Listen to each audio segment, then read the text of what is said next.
बहू और बुलेट। घर के बाहर फट फट फट की जोर से आवाज हुई। सीमा को लगा कि पटाखे फूट रहे हैं। वो डर के मारे घर से बाहर निकली। देखा तो सामने योगेश यानी कि पति देव एक बुलेट बाइक पर बैठे हैं। अरे डर गई क्या? बाइक लेकर आया हूँ तुम्हें घुमाने के लिए। सच में? मुझे लगा पटाखे फूट रहे हैं। अरे पटाखे भी फूटेंगे और मिठाई भी बटेगी। माँ को तो बुलाओ। माँ भी बाहर आ जाती है। अरे योगेश बेटा, इतनी जल्दी आ गया। और ये गाड़ी किसकी है? साहब की है? हाँ माँ, तुम्हारा बेटा साहब से कम है क्या? मेरी ही है। अरे बेटा, इतनी बड़ी गाड़ी ले ली, इससे तो तू घोड़ा ही ले लेता। महंगी पड़ी होगी ना? माँ महंगी सस्ती छोड़ो और मिठाई लाया हूँ, गांव में बंटवा दो। अरे बंटवा क्यों दो? पीछे बैठो, गांव में बांट कर आते हैं। सब खुश थे। योगेश गांव के बाहर एक कोयले के खदान में मजदूरी करता था। मेहनत और अकल से उसने वहां ठेकेदारी का काम सीख लिया और सूझबूझ से ठीक ठाक पैसा बनाने लगा।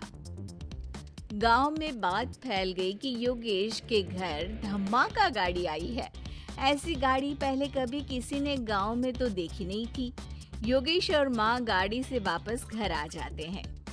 बेटा, बाबूजी ऊपर से देख रहे होंगे और आशीर्वाद भी दे रहे होंगे तुझे।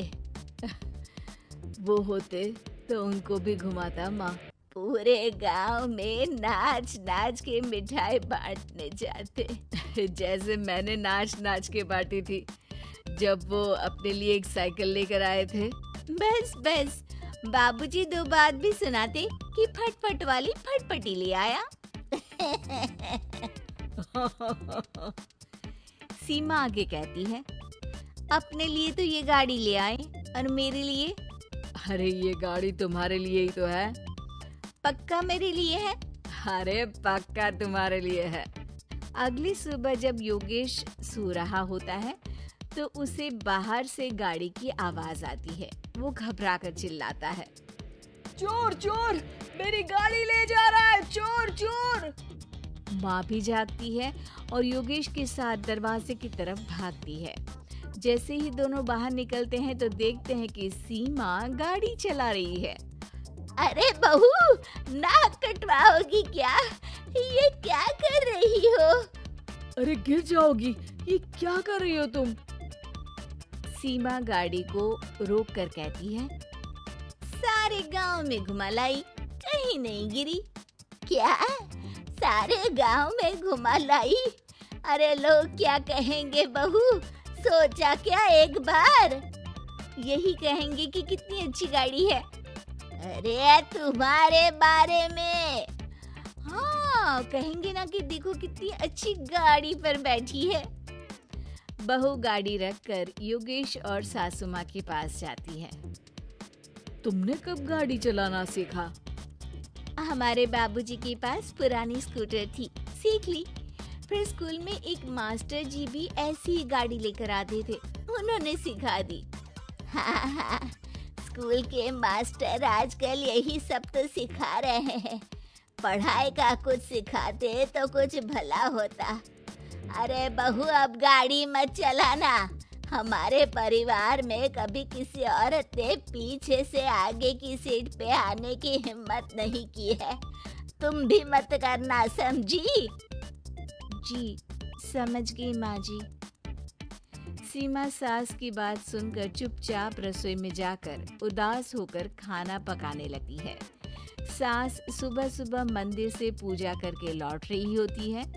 तभी उसे दो औरतें रोक लेती हैं और कहती हैं, अरे बहू को थोड़े अच्छे लक्षण भी सिखा दो।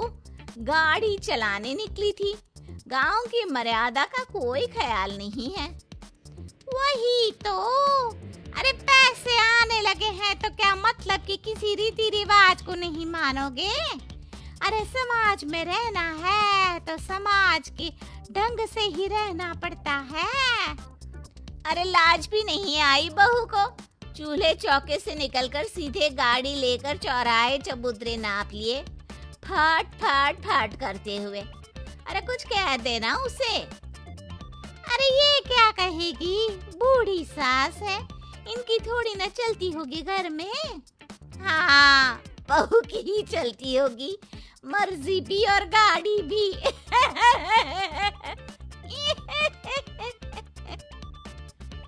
सास सब सुनकर घर आती है और बहू को चिल्ला के बुलाती है। अरे नाक कटवा दी सबके सामने गाड़ी चलाकर, औरत जात गाड़ी नहीं चलाती। शहरों में तो 4 पहियों वाली गाड़ी भी चलाती हैं और हेलीकॉप्टर, हवाई जहाज भी। शहर में थोड़ी ना रहती हो मैडम साहिबा। आज के बाद गाड़ी से ही नहीं, यूं भी निकलना बंद तुम्हारा घर से। माँ सही कह रही है, कहीं भी जाना हो तो मुझे बता देना, मैं लेकर चल लूंगा। आज माँ को तुम्हारे कारण कितनी बातें सुननी पड़ी। इतना कहते हुए योगेश वहां से चला जाता है। बारिश की वजह से कारखाने के रोड पर कीचड़ रहता है, इसीलिए योगेश गाड़ी घर रखकर जाता है और किसी से लिफ्ट लेकर कारखाने पहुंचता है ताकि नई गाड़ी गंदी ना हो। लेकिन शाम को इतनी तेज बारिश होती है कि उसे वापस आने का कोई साधन ही नहीं मिलता। बारिश बढ़ती जाती है, रात के 11 बज जाते हैं। रास्ते में एक नदी का ब्रिज है, अगर उस पर पानी आ गया तो योगेश कारखाने में ही फंस जाएगा। पूरी रात भूखे प्यासे बितानी पड़ेगी। घना अंधेरा, बिजली की कड़कड़ाहट और तेज बारिश। राजेश डर भी रहा था, ठंड से कांप भी रहा था। तभी उसे रोड से आती हुई एक रोशनी दिखती है। वो देखता है कि उसके सामने एक बाइक आकर खड़ी हुई है।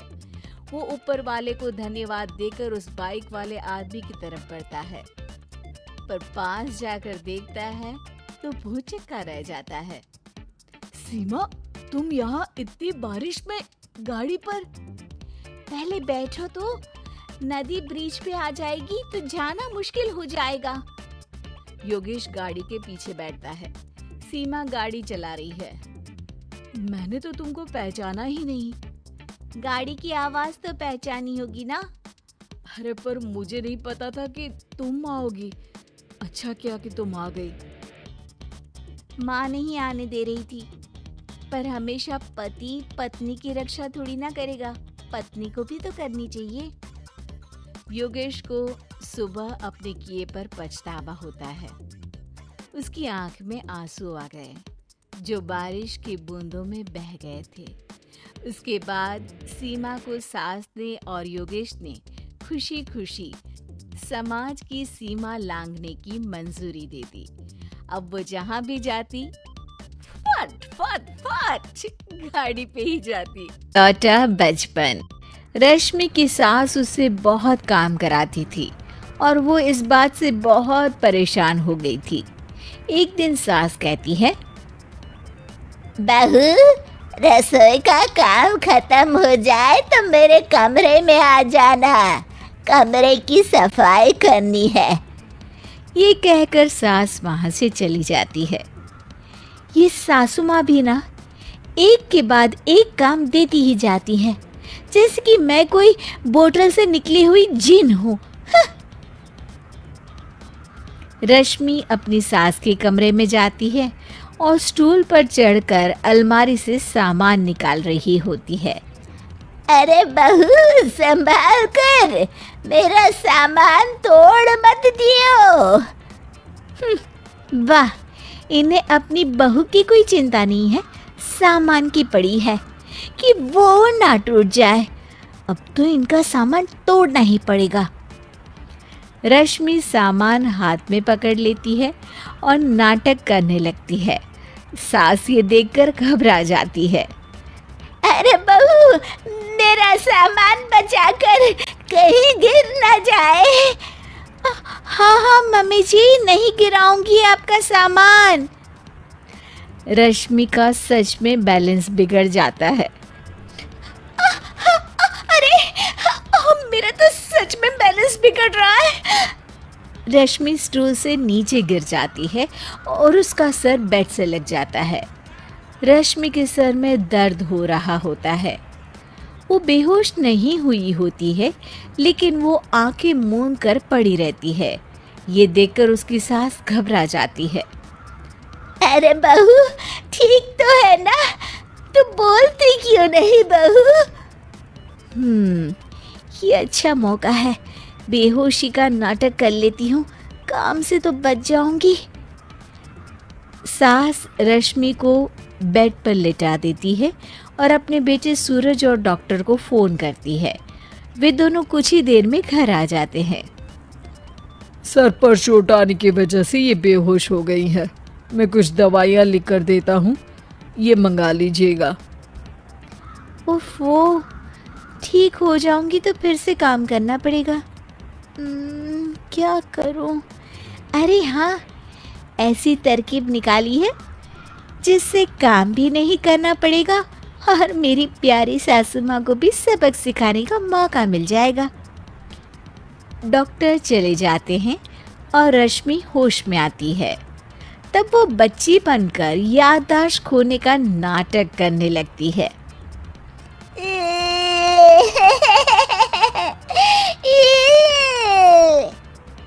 अरे बेटा, ये बच्चे के रोने की आवाज कहाँ से आ रही है? हाँ माँ, मैंने भी आवाज़ सुनी। फिर से रोने की आवाज आती है। अरे ये तो मेरे कमरे से आ रही है। वो दोनों कमरे में आते हैं तो रश्मि रो रही होती है और बच्चों की तरह हरकतें कर रही होती है। दोनों उसे देखकर हैरान रह जाते हैं। मेरे मम्मी जी पापा कहाँ है? मुझे आइसक्रीम खानी है। अरे सूरज, ये तो बच्चों की तरह बर्ताव कर रही है। हाँ माँ, लगता है चोट लगने से इसके दिमाग पर असर हुआ है। आप लोग कौन है? मुझे मम्मी के पास जाना है। अंकल अंकल, मुझे मम्मी के पास जाना है। अंकल? अरे रश्मि, मैं तुम्हारा पति हूँ, क्या तुम्हें याद नहीं है? पति क्या होता है अंकल? और ये बूढ़ी आंटी कौन है? बूढ़ी आंटी? बूढ़ी किसको बोला? बूढ़ी को बूढ़ी नहीं बोलूंगी तो क्या बोलूंगी?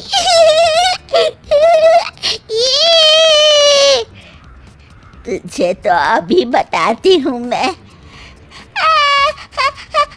बूढ़ी आंटी, गंदी बूढ़ी आंटी, गंदी बूढ़ी आंटी।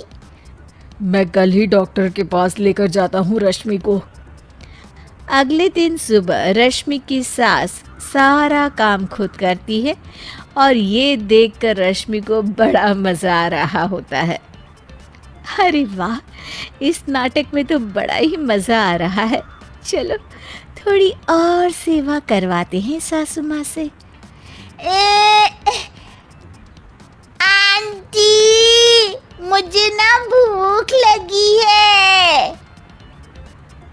अरे इतनी देर से मेरा सर खा रही है, तेरी भूख नहीं मिटी। अब क्या खाना है तुझे? मुझे चॉकलेट शेक पीना है। अरे मुझे नहीं आता चॉकलेट वाकलेट शेक बनाना है। मुझे चॉकलेट शेक चाहिए, मुझे चॉकलेट शेक चाहिए।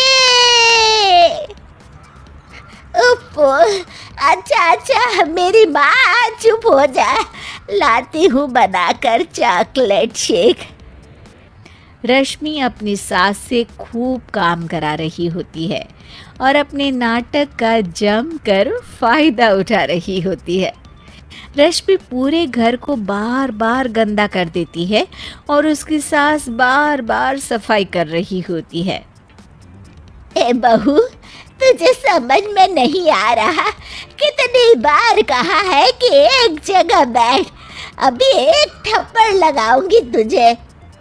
रश्मि रोना शुरू कर देती है।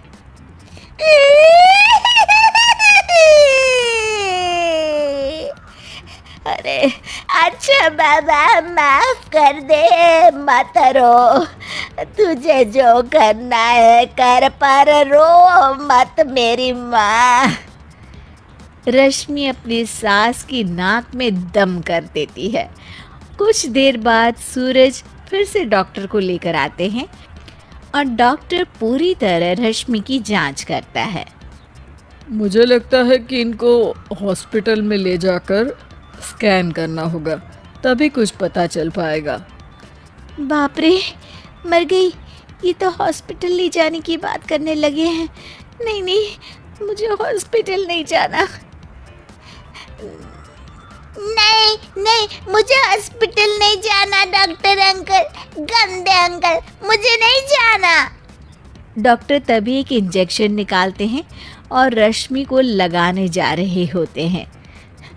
नहीं नहीं, मुझे इंजेक्शन मत लगाइए डॉक्टर, मुझे इंजेक्शन से बहुत डर लगता है।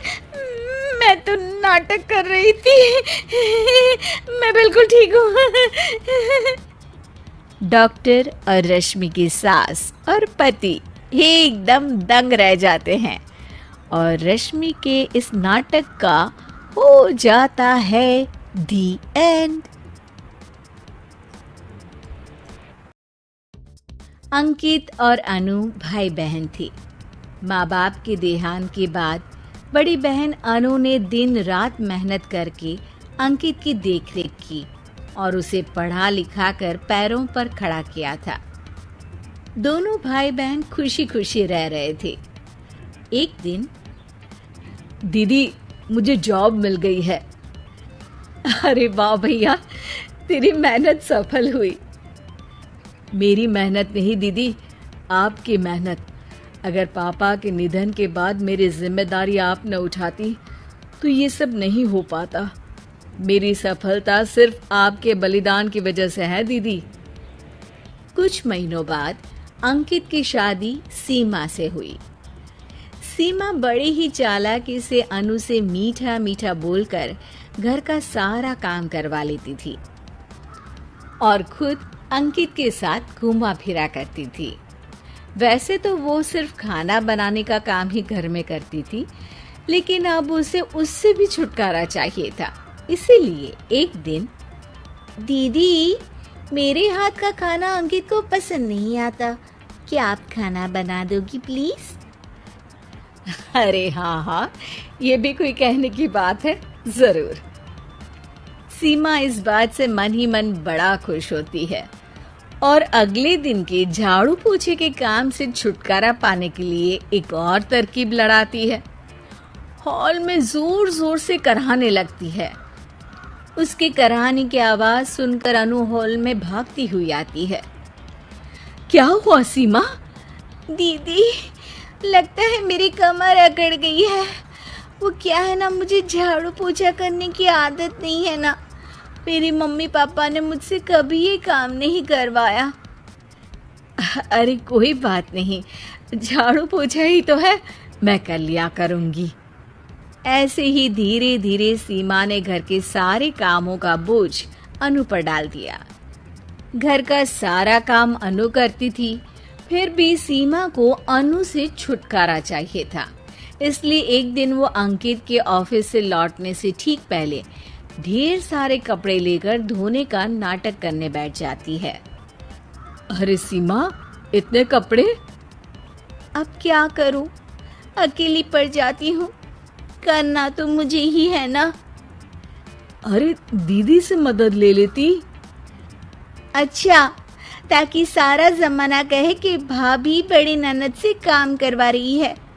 और वैसे भी दीदी ने तो साफ कह रखा है मुझे कि तुम आज जो भी हो सिर्फ उनकी वजह से हो, इसीलिए अगर उनके बनाए इस घर में रहना है तो काम करना ही पड़ेगा। ये सब सुनकर अंकित को बहुत गुस्सा आ गया। उसने अनु को बुलाकर कहा, दीदी, ये घर पापा ने बनाया था और इसमें मेरा भी हिस्सा है और मुझे वो चाहिए। ये सुनकर अनु को बुरा तो लगता है, मगर वो दूसरे ही दिन घर का बंटवारा करने के लिए वकील के पास चली जाती है। वहां से लौटते हुए अनु का एक्सीडेंट हो जाता है, जिससे वो दोनों पैरों से अपंग हो जाती है। अब मजबूरन उसकी पूरी देखरेख सीमा को करनी पड़ती है। एक दिन सारे कामों से थक कर सीमा अंकित से कहती है, अजी सुनते हो, अब मुझसे तुम्हारी ये बहन की सेवा ना होगी। अगर कल तक तुम इसका बंदोबस्त नहीं करते तो मैं घर छोड़कर चली जाऊंगी। अरे ये कैसी बातें कर रही हो? इस हालत में वो कहाँ जाएंगी? मैं कुछ नहीं जानती, बस कल ये इस घर में मुझे दिखनी नहीं चाहिए।